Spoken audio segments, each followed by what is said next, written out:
कोल्हापूर जिल्ह्यातल्या पट्टण कोडोलीमध्ये छत्रपती शिवाजी महाराज यांचा पूर्णाकृती पुतळा हटवू नये अशा सूचना उपमुख्यमंत्री एकनाथ शिंदे यांनी दिलेल्या आहेत। एकनाथ शिंदे यांनी जिल्हाधिकाऱ्यांना फोन करून पुतळा जशास तसा ठेवावा या सूचना दिल्या। पट्टण कोडोलीमध्ये शिवरायांच्या पुतळ्यावरून वाद निर्माण झालाय। पट्टण कोडोलीमध्ये याआधी जातीय दंगली झाल्यानं अतिसंवेदनशील गाव म्हणून हा भाग ओळखला जातो। गावात कोणताच पुतळा बसवण्यासाठी परवानगी नाही, तरी गुढीपाडव्याच्या मुहूर्तावर शिवभक्तांनी गनिमी काव्यानं शिवाजी महाराजांचा पूर्णाकृती पुतळा या ठिकाणी उभारला। प्रशासकीय मान्यता मिळेपर्यंत हा पुतळा झाकून ठेवण्यात आलाय। या संदर्भात अधिकचे अपडेट देत आहे आमचे प्रतिनिधी रणजित माजगावकर, ते आपल्यासोबत थेट लाईव्ह जोडले गेलेले आहेत। रणजित, एकंदरीत आपण जर बघितलं तर आता हा पुतळा तर बसवण्यात आला, चोख पोलीस बंदोबस्तामध्ये पुतळा बसवला, मात्र या संपूर्ण प्रकरणामध्ये एकनाथ शिंदे यांची उडी बघायला मिळते। त्यांनी नेमके काय आदेश दिले सविस्तर?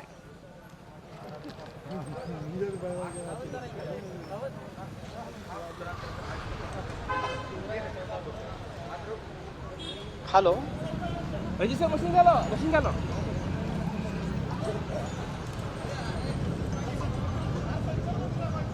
काही तांत्रिक कारणामुळे रणजितपर्यंत आपला आवाज जो आहे तो पोहोचू शकत नाहीये। मात्र यावेळेस आपण जर बघितलं तर या गावामध्ये अतिसंवेदनशील असं हे गाव म्हणून ओळखलं जातं आणि या ठिकाणी छत्रपती शिवाजी महाराजांचा पुतळा आणल्यानं वाद निर्माण झाला होता।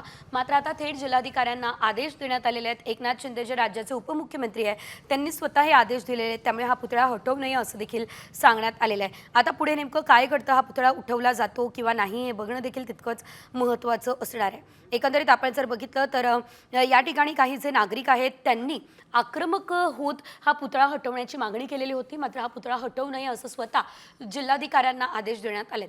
अधिकचे अपडेट आमचे प्रतिनिधी रणजित माजगावकर यांच्याकडून घेऊयात। रणजित, आपण बघतोय या संपूर्ण प्रकरणामध्ये आता एकनाथ शिंदेंची उडी बघायला मिळते, काय आदेश त्यांनी दिले सविस्तर?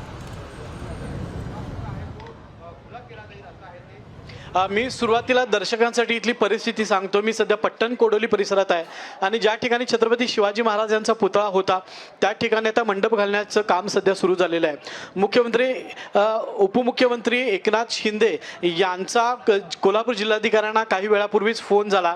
त्यावेळी त्यांनी सूचना केली होती की जिथं छत्रपती शिवाजी महाराजांचा पुतळा शिवसैनिकांनी बसवलेला आहे तो तिथंच ठेवावा, शासकीय जी परवानगी लागते ती लवकरच तुम्हाला मिळेल, त्या पुतळ्याला कुणी हात लावण्याचा प्रयत्न करू नका असा फोन झाल्यानंतर सध्या या पुतळ्याच्या भोवती एक मंडप बसवण्यात आलेला आहे आणि हा बंदिस्त करण्याचं काम सध्या शिवभक्तांकडून करण्यात येत आहे।